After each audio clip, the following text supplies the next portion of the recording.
এইটুকু? আরে এটা কে রে? দূর হতভাগা, এতটুকু কখনো কোনো চিঠিতে লেখা থাকতে পারে? তবে নবাব লিখেছেন যে তার নাকি একটা বিড়াল চাই, আর সেই বিড়ালটার চরিত্র যেন নবাবের মতোই প্রতাপশালী, রাগী, তেজি, বুদ্ধিমান আর ক্ষমতা সম্পন্ন হওয়া চাই। তাহলে মহারাজ এমন বিড়াল আপনি কোথায় খুঁজবেন? সেটাই তো সেনাপতি। তাও আবার 3 দিনের মধ্যে।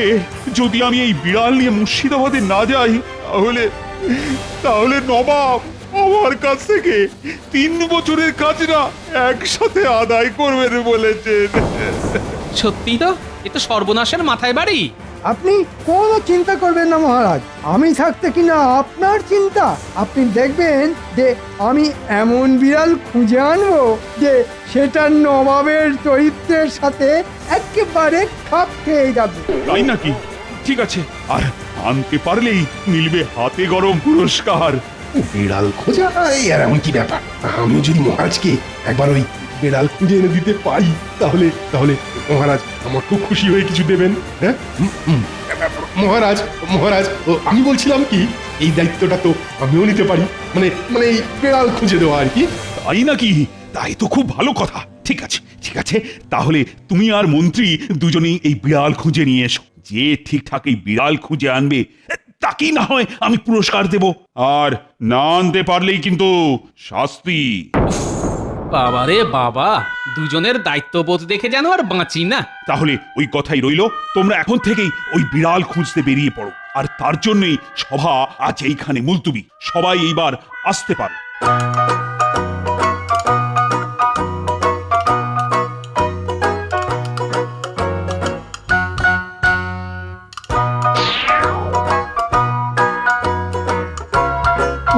বাপরে বাপ, বাপ্পা কি ঝকমারি করেছে মহারাজকে এই বিড়াল এনে দেওয়ার কথা বলেছিলাম। উফ, সেই সকাল থেকে অন্য হয়ে খুঁজছি, একটাও যদি চোখে পড়ে। বিড়াল তো দূরের কথা, একটা বিড়ালের ববটি চোখে পড়লো না। উফ, আর যে পারি না। আরে আরে ওটা কি? আরে এটা যে ভামবিড়াল বলে মনে হচ্ছে। পেয়েছি, বেটা বেটা এটাকেই নিয়ে যাই মহারাজের কাছে। আর কিছু হোক না হোক আমার জানটা তো বাঁচবে।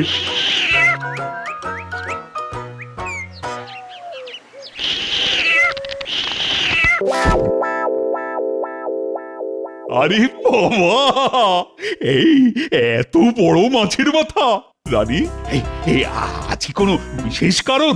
না না, এমনি আপনি মাছের মাথা খেতে খুব ভালোবাসেন কিনা, তাই এত বড় মাথাটা আমি আপনার জন্য নিজের হাতে রান্না করেছি। প্রণাম মহারাজ। আরে সেনাপতি জি, এই সময়? এই যে মহারাজ, এই যে আপনার বেড়াল। তাই বুঝি? এ কি? আরে ভামবিড়াল! এই যা যা যা যা যা যা যা যা যা যা পালিয়ে গেল। আমার মাছের মাথা! এই সেনাপতি, সেনাপতি, এটা কি হলো? হ্যাঁ, কি হলো? তো স্বাদ করে আপনার জন্য মাছের মাথাটা রান্না করলাম, সেটা নিয়ে চলে গেল। কেন মহারাজ? এই বেড়াল যে চুপ চুপ! চলবে না, চলবে না, বুঝেছ?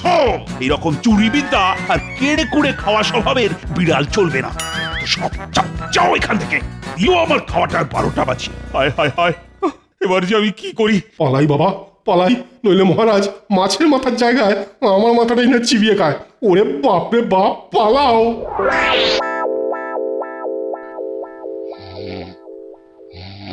কি গো, বলি রাজসভা থেকে তাড়াতাড়ি বাড়ি এসে এইভাবে নাক ডেকে ঘুমোচ্ছ যে? বলি কিছু শুনতে পাচ্ছ? এই গিন্নি, শুনছি। তা সাড়া দিচ্ছ না যে বড়? মহারাজ এখন বিড়াল নিয়ে পড়েছেন, তাই রাজসভার কাজ বন্ধ। এ আবার কেমন কথা? হ্যাঁ, এত কিছু থাকতে শেষে কিনা বেড়াল? হ্যাঁ বিড়াল। তা তুমিও আমার কানের কাছে ওই বিড়ালের মতো ম্যাও না করে নিজের কাজ করো না, আর আমায় একটু শান্তিতে ঘুমোতে দাও। কি ঘুম কাতুরে মানুষ রে বাবা, দূর দূর।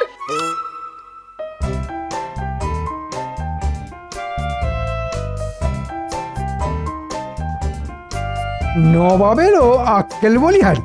বলি এত কিছু থাকতে শেষে কিনা বিড়াল? এখন যে এই বিড়াল কোথায় পাই? আর রাজ্যের সব বিড়ালগুলো গেলই বা কোথায়? হ্যাঁ, আরে আরে আরে আরে এই তো একটা সুন্দর ফুটফুটে সাদা বিড়াল। হ্যাঁ হ্যাঁ, এবার দেখছি এই উপহারটা আমার কপালেই নাচছে, হ্যাঁ?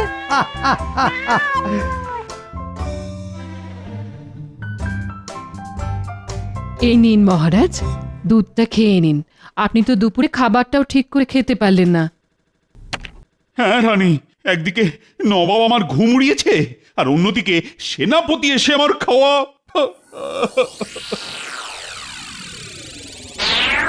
আসতে পারি মহারাজ? ও মন্ত্রী, এসো এসো। এই দেখুন মহারাজ, আপনার বিড়াল। আরে তাই তো, আমি তো এতক্ষণ লক্ষ্যই করিনি। রাখো রাখো, এখানে রাখো। বাহ বাহ বাহ, আমি জানতাম মন্ত্রী যে তুমি পারবে।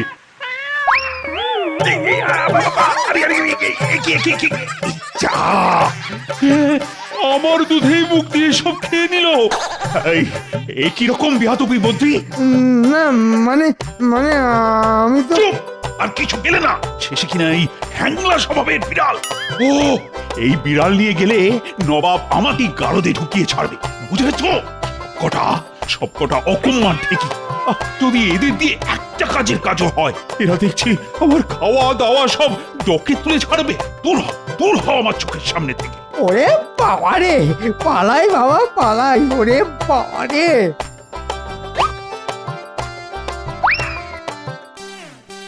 এ কি মহারাজ, আপনাকে তো খুব চিন্তিত দেখাচ্ছে আজকে। তা তো দেখাবেই। তোমাদের মতো অকম্মারধারীদের নিয়ে কি আর রাজসভা চলে? ঠিক আছে মহারাজ, আমরা না হয় অকম্মাধারী, একথা মনে প্রাণে মানছি, কিন্তু এই রাজসভায় তো একজন অতি বুদ্ধিমান লোক উপস্থিত। কই তাকে না হয় এই কাজটা করে দেখাতে বলুন। আপনি কি আমায় কিছু বলছেন মন্ত্রী মশাই? হ্যাঁ হ্যাঁ মন্ত্রী, তুমি ঠিকই বলেছ। গোপাল, এই গোপাল, গোপাল, তুমি পারো আমাকে এই বিপদের হাত থেকে রক্ষা করতে। একটা কিছু করো গোপাল, করো না। হ্যাঁ আমি? হ্যাঁ হ্যাঁ, তুমি এখন তুমি আমার শেষ ভরসা গোপাল। আচ্ছা ঠিক আছে মহারাজ, আমি না হয় কালকে গিয়ে নবাবকে ওনার চরিত্রের সাথে সামঞ্জস্যপূর্ণ বিড়াল দিয়ে আসবো। হয়েছে? তাই নাকি গোপাল? কালকে? তবে আমার যে চিন্তা করার জন্য একটু সময় চাই মহারাজ, তাই আমি এবার বাড়ি যেতে চাই। যাও যাও যাও, কে আটকে রেখেছে তোমাকে?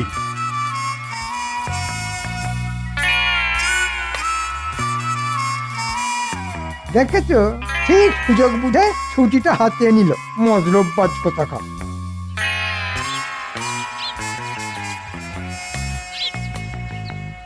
এ কি তুমি এত তাড়াতাড়ি বাড়িতে চলে এলে? মহারাজ তাড়িয়ে দিয়েছেন বুঝি? চাকরিটা চলে যায়নি তো?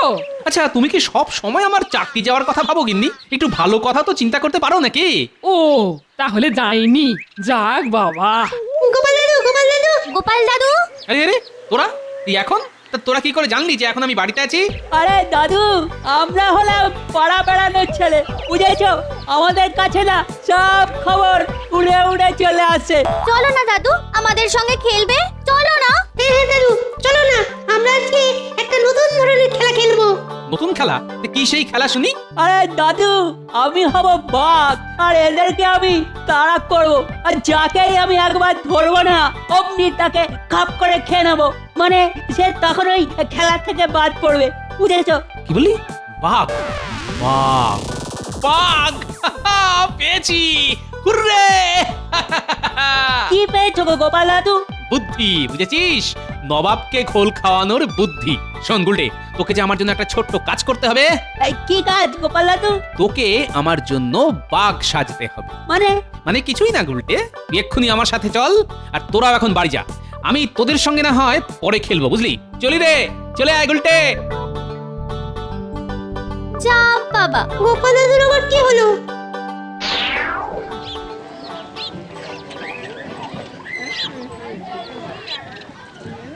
এই যে হারান, তোমার কাছে যে একটা বিশেষ কাজে এসেছি।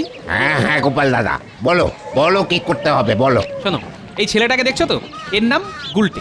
তোমাকে এই ছেলেটার মাপে একটা বাঘের পোশাক তৈরি করে দিতে হবে, কিন্তু দেখবে যেন হুবহু বাঘের মতোই লাগে। আচ্ছা গোপাল দাদা, যাত্রায় নাম লেখাতে চললে নাকি গো? কোথায় নাম লেখাবো নাকি কাটাবো সেটা না হয় আমাকেই ভাবতে দাও। তুমি শুধু তোমার নিজের কাজটা ঠিকঠাক করে করবে, বুঝেছো? হ্যাঁ হ্যাঁ গোপাল দাদা, হ্যাঁ এ তো আমার ওই বাঁ হাতের কাজ গো। তুমি না হয় ওই কিছুক্ষণ বাদে এসো, হ্যাঁ দেখবে দেখবে তোমার কাজ একেবারে হয়ে গেছে। হ্যাঁ সেই তুমি বাঁ হাতেই করো আর ডান হাতেই করো, আমার তা নিয়ে কোনো মাথা ব্যথা নেই, শুধু আমার কাজ হয়ে গেলেই হলো। এই নাও, এই মোহর কটা রাখো, কাজ শেষ হলে আরো পাবে। এবার আমি চলি, কিছুক্ষণ পরে এসে পোশাকটা নিয়ে যাব। আচ্ছা গোপাল দাদু, তুমি যে করতে চাইছো একবার ছেড়ে কাছো তো দেখি, নাকি বাচ্চা ছেলে ভেবে ভাবছো যে আমার কি জানার কোনো অধিকারই নেই? খালি পাকা পাকা কথা শুনতে হবে। ও আচ্ছা, এই ব্যাপার। ঠিক আছে গোপাল দাদু, এবার তুই শুধু দেখো এই গুলটের কামাল।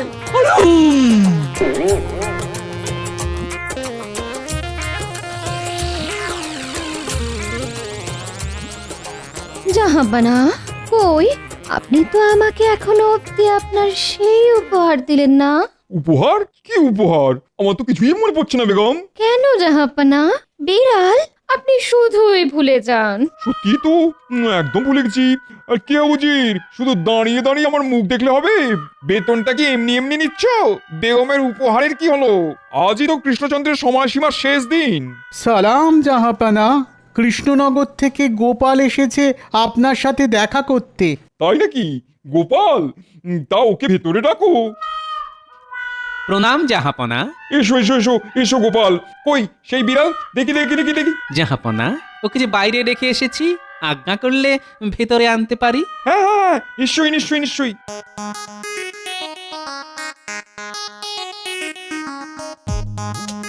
এই যে জাহাপনা, আপনার উপহার।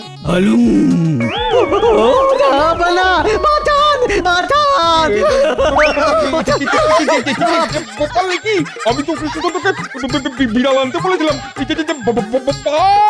জাহাপনা, আমার খুব ভয় লাগছে তো জাহাপনা।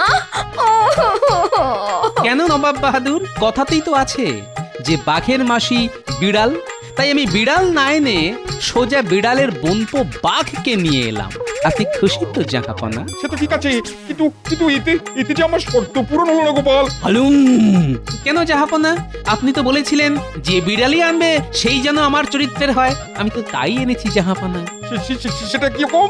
তাহলে আমি আপনাকে একটু বুঝিয়ে বলি। হ্যাঁ, দেখুন, আপনি যেমন রাগী তেজি, তেমনি এই বাঘটিও রাগী তেজি। ঠিক বলেছো গোপাল, ঠিক বলেছো। জানি তো, আরো আছে, শুনুন। হ্যাঁ, আপনি যেমন এই রাজ্যে একাই রাজত্ব করেন, ঠিক তেমনি এই বাঘও তার জঙ্গলে একাই রাজত্ব করে বেড়ায়। অন্য কোনো পশুই বাঘের ধারে কাছেও আসতে পারে না। কি কি ঠিক ঠিক বলছি তো উজির সাহেব? ঠিক ঠিক ঠিক ঠিক ঠিক ঠিক। তারপর ধরুন, আপনি কত সাহসী, কোনো কিছুই ভয় পান না, ঠিক তেমনি এই বাঘটিও বনে কাউকেই ভয় পায় না, আর সেও একজন সাহসী প্রাণী। একদম একদম ঠিক গোপাল। আর আপনার যেমন প্রতাপ, ক্ষমতা, যার জন্য আপনাকে সবাই এত ভয় পেয়ে চলে, ঠিক তেমনিও এই বাঘটিকেও বনে প্রতাপ ক্ষমতার জন্য সবাই এত ভয় পেয়ে চলে। কি আমি ঠিক বলছি তো নবাব বাহাদুর? হ্যাঁ গোপাল, ঠিক ঠিক ঠিক ঠিক ঠিক। আর বাকি গুণের কথাগুলো না হয় নাইবা বললাম, সেগুলো তো আপনি নিজেই জানেন। হ্যাঁ, আমি সব বুঝেছি গোপাল, আর কিচ্ছু বলতে হবে না। এখন তুমি একটা কাজ করো, আমার এই বাঘ চাই না, আর বিড়ালও চাই না। তুমি বরং এই বাঘকে এবার তোমার সাথেই আমার কৃষ্ণনগরে ফিরিয়ে নিয়ে যাও। কি বলো বেগম? হ্যাঁ হ্যাঁ, আমারও চাই না। হ্যাঁ জাহাপানা, আপনি যদি এই বাঘ এই মহলে রাখেন তাহলে তো এই মহলে আর অন্য কোনো লোকই টিকবে না। হ্যাঁ হ্যাঁ, আমিও আমার আব্বার বাড়ি চলে যাব জাহাপনা। আচ্ছা আচ্ছা আচ্ছা আচ্ছা, আপনাদের আর কোথাও যেতে হবে না। আমি না হয় একে কৃষ্ণনগরে আবার ফেরত নিয়ে যাচ্ছি। যাক বাবা, বাঁচলাম। উফ। কিন্তু জাহাপনা, আমি কৃষ্ণনগর ফিরে গিয়ে মহারাজকে কি বলবো? শোনো গোপাল, তুমি কৃষ্ণচন্দ্রকে গিয়ে বলবে যে আমি ওই 3 বছরের খাজনা মুকুব করেছি, আর তার সাথে এই নাও তোমার জন্য এই 100 মোহর উপহার। এবার তুমি দয়া করে এসো, হ্যাঁ কেমন? হালুম, তাহলে এবার আমায় আজ্ঞা দিন জাহাপনা, আমি এবার আসি। কি হে মন্ত্রী, গোপাল সেই যে মুর্শিদাবাদ গেল, তো গেলই, কি যে হচ্ছে ওখানে কে জানে। কি আবার হবে, গোপাল নিশ্চয়ই নবাবকে বিড়াল দেখাতে পারেনি, আর তার জন্যই নবাব গোপালকে বন্দি করে রেখেছে। আগে না মন্ত্রী মশাই, আমি এসে গেছি। হে কি গোপাল, তোমার সঙ্গে এটা কি কি এ তো বাঘ! ওরে বাবা রে, ওরে বাবা রে, আমায় আমায় বাঁচান মহারাজ, আমায় বাঁচান, বাঁচান মহারাজ, বাঁচান। ওরে বাবা রে, মহারাজ, মহারাজ বাঁচান আমাদের। গোপাল এসব কি? ভয়ের কোনো কারণ নেই মহারাজ, এ বাঘ নয়, এ হলো গুলটে, আমার নাতি। মানে গুলটে, একবার নিজের রূপে ফিরে দেখাতো। প্রণাম মহারাজ। আশ্চর্য, সত্যি, কিন্তু গোপাল এই রকম পোশাকের কারণ? আসলে আমি গুলটাকে সব কিছু শিখিয়ে পড়িয়ে এইভাবে বাঘের পোশাক পরিয়ে নবাবের কাছে নিয়ে গিয়েছিলাম, যাতে নবাবকে নবাবের কথার জালেই সহজেই ফাঁসাতে পারি। তারপর কি হলো গোপাল ওখানে? কি আবার হবে, নবাবকে বিড়ালের জায়গায় বাঘের সাথে পরিচয় করালাম। কিন্তু বাঘ কেন গোপাল? কারণ নবাব যে বলেছিলেন তার চরিত্রের সঙ্গে মিল রেখে বিড়াল আনতে, তাই আমি ভেবে ভেবে বিড়ালের বোনপো বাঘ অর্থাৎ এই গুলটেকে বাঘ সাজিয়ে নবাবের কাছে নিয়ে গেলাম, কারণ এর থেকে আর ভালো মিল অন্য কোনো পশুর মধ্যে তিনি খুঁজেই পেতেন না। আর তখনই নবাব ভয় পেয়ে তা সহজেই মেনে নিলেন, আর তার সাথে আপনার খাজনাও মুকুব করে আমাকেও 100 মোহর উপহার দিয়ে দিলেন। তাই নাকি? বাহ বাহ গোপাল, বাহ, সত্যি তোমার বুদ্ধির তুলনা হয় না। আমি খুবই খুশি হয়েছি গোপাল। এই নাও, এই নাও আমার তরফ থেকে তোমার নাতি গুলটেকে এই ছোট্ট উপহার। এবার খুশি তো? ধন্যবাদ মহারাজ। এই গুলটে, মহারাজকে ধন্যবাদ জানা। ধন্যবাদ মহারাজ। হলুম।